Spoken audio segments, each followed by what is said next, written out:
नमस्कार, स्वागत है आप सभी का द इकोनॉमिस्ट में। तो कैसे हैं आप सब? आशा करता हूं कि आप सब बढ़िया है, कोविड से बचकर चल रहे हैं।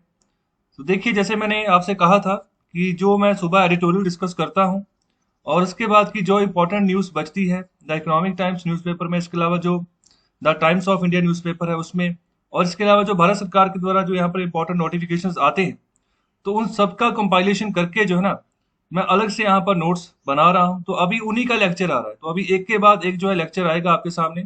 ओके, तो जितने इंपॉर्टेंट टॉपिक्स हैं उस पर्टिकुलर टॉपिक के ऊपर जो है डिटेल में यहाँ पर मैं वीडियो आपके सामने लेकर आ रहा हूँ। तो चलिए शुरुआत करते हैं पहले लेक्चर से। तो अभी हम बात करने जा रहे हैं कोविड डिवाइसेस के बारे में, जिसको कि अभी चाइना से दोबारा से मतलब ये आने शुरू हो गए। तो बीच में यहाँ पर कार्गो फैसिलिटीज में यहाँ पर प्रॉब्लम आ रही थी, तो वहां पर कार्गो फ्लाइट्स जो होती हैं वो अवेलेबल नहीं थी। ओके, तो जिसके चलते अभी हमारे यहाँ पर तो बहुत बड़े पैमाने पर जरूरत है हमें यहाँ पर कोविड डिवाइसेस की। तो यहाँ पर तो मतलब बात नहीं बन सकती ना, तो अभी दोबारा से अभी कार्गो फ्लाइट्स वहां पर अवेलेबल हुई हैं, जिसके चलते अभी दोबारा से कोविड डिवाइसेस भारत में आने शुरू हो गए। तो अभी डिटेल में जो बातें की जा रही है, यहाँ पर बात कर रहे हैं कि जो ऑक्सीमीटर्स हैं, इसके अलावा जो ऑक्सीजन कंसंट्रेटर्स हैं। ओके, तो ये ऑक्सीजन कंसंट्रेटर होता है, ये वाला। ओके, तो ये होते हैं ऑक्सीमीटर्स। ओके, तो इन दोनों का अलग अलग काम होता है। ये जो ऑक्सीजन कंसंट्रेटर्स होते हैं, इनका काम होता है कि 94 से लेकर 95% तक प्योर ऑक्सीजन की सप्लाई अवेलेबल करवानी। जो हवा हवा में जो मतलब ऑक्सीजन होती है, नाइट्रोजन होती है, इसके अलावा और जो छोटी छोटी गैसेज होती है ना, तो उसमें से नाइट्रोजन को अलग करना, बाकी गैसेस को अलग करना, और यहाँ पर कोशिश करनी कि 94 से 95% प्योर ऑक्सीजन प्रोड्यूस की जाए, और उसको यहाँ पर बाद में इनहेल करता है जो पेशेंट होता है। ओके, तो यहाँ पर भी ना मीटर लगा होता है, पता मतलब डिपेंड करता है कि कितनी ऑक्सीजन की सप्लाई चाहिए। ओके, तो यहाँ पर एक एक मिनट में 5 लीटर भेजनी है, 2 लीटर भेजनी है, 4 लीटर भेजनी है, तो वो उसके लंग्स की कैपेसिटी के हिसाब से है, कितना डैमेज हो चुका है, तो उस हिसाब से यहाँ पर ऑक्सीजन की सप्लाई दी जाती है। ओके, तो सब कुछ यहाँ पर हम जो है ना मैनेज करते हैं। तो इसके बारे में मैंने डिटेल में लेक्चर भी दिया हुआ है, ये कैसे काम करती है ये मशीन, अंदर की यहाँ पर डिटेलिंग क्या है। तो उसके लिए आप जो है वीडियो सेक्शन में जाकर अलग से आप वीडियो भी देख सकते हो, वहां पर मैंने लिखा हुआ है कि कैसे ये काम करती है। और इसके अलावा ये ऑक्सीमीटर है। तो ये ऑक्सीमीटर जो है ना, ये मतलब इसको ऐसा है कि आपके ब्लड में ऑक्सीजन लेवल कितना है, तो उसको चेक करने के लिए यहाँ पर इस डिवाइस को यूज करते हैं, जो कि कम से कम 97 98 के आसपास होना चाहिए जब भी आप चेकिंग करो। वो तो इससे भी पता चल जाता है कि बॉडी में ऑक्सीजन लेवल तो नहीं कम हो रहा। तो अभी भारत में इन सभी डिवाइसेस की बहुत जरूरत है, क्योंकि कोविड 19 के चलते भारी नुकसान हो रहा है। तो सेकंड वेरिएंट जो आया है, किसी को नहीं पता था कि मतलब किस तरह का ये वेरिएंट होगा। तो पता तभी चलता है जब मतलब कि लोग मुकाबला करते हैं, जब अपनी मतलब ये पहचान बताता है कि मैं इस तरीके से आपके लिए घातक हूँ। तो अभी वही बात कर रहे हैं कि जो होम केयर डिवाइसेस है Covid related, oxygen concentrator, oximeter, तो अभी चाइना से दोबारा से आने शुरू हो गए। तो कार्गो फ्लाइट्स दोबारा से रिज्यूम होना शुरू हो गई हैं। तो हांगकांग से भी यहाँ पर जो है फ्लाइट्स आ रही हैं भारत में। तो इससे यहाँ पर जो अभी की जरूरत है ऐसे प्रोडक्ट्स की, तो वो उनकी यहाँ पर जरूरतें पूरी होंगी। और भी अभी करंट सर्ज है, मतलब कि इन्फेक्शन बढ़ती जा रही है, तो यहाँ पर लोग अभी स्ट्रगल कर रहे हैं, ऑक्सीजन उनको नहीं मिल रही है। ओके, तो हॉस्पिटल बेड्स में भी अभी देखो बहुत सारे यहाँ पर मतलब कि इस तरीके का सिनेरियो बना हुआ है कि लोग जा रहे हैं लेकिन बेड्स जो है वो अवेलेबल नहीं हो रहे हैं।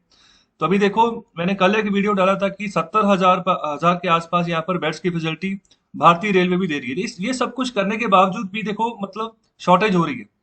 तो कितनी भयानक सिचुएशन है। तो इसलिए मैंने स्टार्टिंग में बोला कि कोविड से शायद आप बचकर चल रहे हो, तो अच्छी बात है। तो अभी आगे आगे यहाँ पर बात कर रहे हैं कि जो अभी इंपोर्ट्स जो यहाँ पर किए जाएंगे इंपोर्टर्स के द्वारा, इंपोर्टर्स हमारे यहाँ के जो लोग होंगे जो कि इंपोर्ट कर रहे हैं, तो अभी हरी जो है अल्टरनेटिव डे पे इनको जो है कंसाइनमेंट मिलेगी, मतलब एक दिन आ जाएगी एक दिन नहीं आएगी, इस तरीके से यहाँ पर चलेगा काम। तो कंपनीज यहाँ पर एक्सपेक्ट कर रही है कि जो सप्लाई है वो और इम्प्रूव हो आने वाले समय में, अगले हफ्ते में भी ज्यादा से ज्यादा हमें यहाँ पर ये इक्विपमेंट्स चाहिए कोविड केयर के लिए। इसके अलावा जो चाइनीज मैन्युफैक्चरर्स हैं, इन्होंने प्राइस भी बढ़ा दिए हैं। ओके, तो यहाँ पर 20% यहाँ पर जो ऑक्सीजन कंसंट्रेटर्स है, इसके अलावा जो 50% है ऑक्सीमीटर्स के लिए, तो इतने इनके प्राइसेस भी बढ़ा दिए। तो यहाँ पर प्राइसेस बढ़ाने का रीजन यहाँ पर बता रहे हैं कि जो फ्लाइट सोर्स कॉस्ट है, मतलब जिस कार्गो फ्लाइट से ये भेज रहे हैं, तो उसमें खर्चा बढ़ता जा रहा है। तो यहाँ पर इसके अलावा जो फिक्की है, ओके, तो यहाँ पर ये क्या चीज है इसके बारे में मैं आपको आखिर बताऊंगा। तो इसने भी गवर्नमेंट को कहा है कि इसका भी हम हल निकालते हैं, इसको दाम इससे कम करें। तो क्या हल निकाले?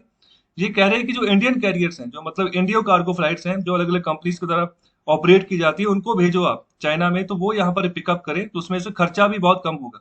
सिर्फ हमने वही खर्चा देना है जो यहाँ पर उसको प्रोडक्ट को बनाने का आया है। ट्रांसपोर्टेशन का खर्चा देने की जरूरत नहीं है, वो भारत सरकार झेले। भारत सरकार यहाँ पर कार्गो फ्लाइट्स यहाँ पर भेजे, और पिकअप करे, एयरलिफ्ट करे चाइना में से यहाँ पर सभी डिवाइसेस को। और वही यहाँ पर आगे बात कर रहे हैं कि भी चाइनीज जो मैन्युफैक्चरर्स हैं उन्होंने भी अभी प्रोडक्शन बढ़ा दी है इन सभी डिवाइसेस की, जो भी यहाँ पर मेडिकल डिवाइस के साथ यहाँ पर जिनका रिलेटेड है। तो यहाँ पर इम्पोर्टर्स भी जो है इम्पोर्ट अपना बढ़ाते जा रहे हैं। तो अभी आगे यहाँ पर बात कर रहे हैं कि जो किराया बढ़ा है, जो यहाँ पर प्राइसेस बढ़े ना, इसके चलते हो सकता है 3,000 से लेकर 10,000 तक यहाँ पर ज्यादा पे करना पड़े फॉर ऑक्सीजन कंसंट्रेटर्स। तो यहाँ पर डिपेंड करेगा क्या स्पेसिफिकेशन है उस कंसंट्रेटर की, तो इसमें भी अलग अलग स्पेसिफिकेशन आती है। तो यहाँ पर चाइनीज प्राइस ने यहाँ पर प्राइसेस जो ना वो बढ़ा दिए हैं, ओके, फ्राइट कॉस्ट के चलते। और इसके अलावा बात करें जो ऑक्सीमीटर्स है, ओके, तो उसकी अगर बात करें तो उसका भी जो प्राइस है वो यहाँ पर 3-4 से लेकर $6 पर यूनिट तक यहाँ पर प्राइस बढ़ा दिया गया है। तो यह मतलब ये सिचुएशन अभी बन चुकी है। और आगे अगर बात करूँ ऑक्सीमीटर, जैसे मैंने स्टार्टिंग में बताया कि यहाँ पर ब्लड ऑक्सीजन लेवल को चेक करने के लिए इस डिवाइस को यूज करते हैं। तो लगातार मतलब क्या मतलब स्टेटस चल रहा है हमारे ऑक्सीजन लेवल का, तो इसके लिए बहुत बढ़िया डिवाइस है। सिर्फ यहाँ पर एक उंगल लगानी है तो मतलब जो है ना आपकी जो अंदर का जो भी इंफॉर्मेशन ऑक्सीजन के रिगार्डिंग है सभी आपको बता देगा। और अभी मैं बात करता हूँ federation of Indian chambers of commerce and industry, जिसको शॉर्ट फॉर्म में हम फिक्की भी बोलते हैं।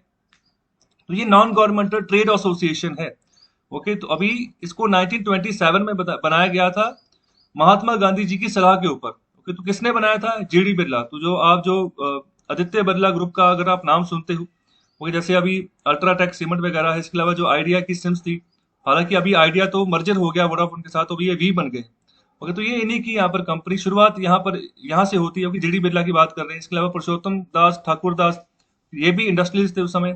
तो यहाँ पर इन्होंने इसको शुरुआत की थी इस फेडरेशन की, ओके। तो यहाँ पर ये अभी तक का लार्जेस्ट ओल्डेस्ट यहाँ पर एपेक्स बिजनेस ऑर्गेनाइजेशन बॉडी है भारत में। मतलब कि बिजनेस के रिगार्डिंग कोई भी अगर दिक्कत आती है ना, तो ये आगे आवाज उठाता है उन यहाँ पर कंपनीज के लिए, जिस भी सेक्टर में यहाँ पर बिजनेस कर रही हो। जैसे अभी इसने आवाज उठाई है कि किराया बढ़ रहा है ना, तो इसका ये सोल्यूशन निकालो, ओके। तो अभी ये non government not for profit organisation है। तो यहाँ पर फिक्की जो इसकी मेंबरशिप आती है कॉर्पोरेट सेक्टर से भी आती है, यहाँ पर प्राइवेट पब्लिक सभी यहाँ पर जो है इनकी मेंबरशिप रहती है। जो स्मॉल एंड मीडियम एंटरप्राइजेस वो भी हैं, जो मल्टीनेशनल कंपनीज वो भी हैं, क्योंकि जो भारत की मल्टीनेशनल कंपनीज है। और इसके अलावा बात करें तो चैम्बर के पास यहाँ पर ना इनडायरेक्ट मेंबरशिप है कम से कम 2.5 लाख कंपनीज की। तो यहाँ पर अलग अलग यहाँ पर रीजनल चैम्बर ऑफ कॉमर्स से ये कंपनीज जुड़ती हैं फिक्की के साथ। तो इसी के चलते जैसे हमारे नेशनल लेवल पर ये फिक्की है ना, तो यहाँ पर इसी के चलते रीजनल यहाँ पर स्टेट वाइज भी इनके अलग अलग चैम्बर्स रहते हैं, ओके। तो मतलब ये इन्वॉल्व होता है इसमें sector specific business building, business promotion and networking.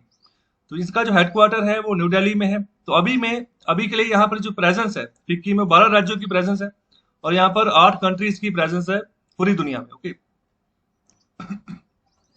तो तकरीबन अभी 12 राज्यों तक की ये अभी अपनी अप्रोच बनाई है। तो ये भी वही राज्य होंगे जहां पर इंडस्ट्रियल सेटअप काफी बड़े बड़े पैमाने पर हो चुका है। जैसे मैं ओडिशा की बात करूं, महाराष्ट्र की बात करूं, ओके। तो जो मतलब काफी पुराने राज्य हैं। ओडिशा में अगर मैं बात करूं ना, आयरन ओर निकाली जा रही, तो आज की नहीं निकाली जा रही। झारखंड का जहाँ पर जो साउदर्न हिस्सा है, तो अगर वहां पर स्टील प्लांट्स लगे हैं, आयरन ओर निकाली जा रही, तो आज की नहीं निकाली जा रही। मतलब जब से ये फेडरेशन बनी है उससे पहले से ये काम चल रहा है, ओके। अलग अलग कंपनीज के द्वारा ये काम चलाया जा रहा है।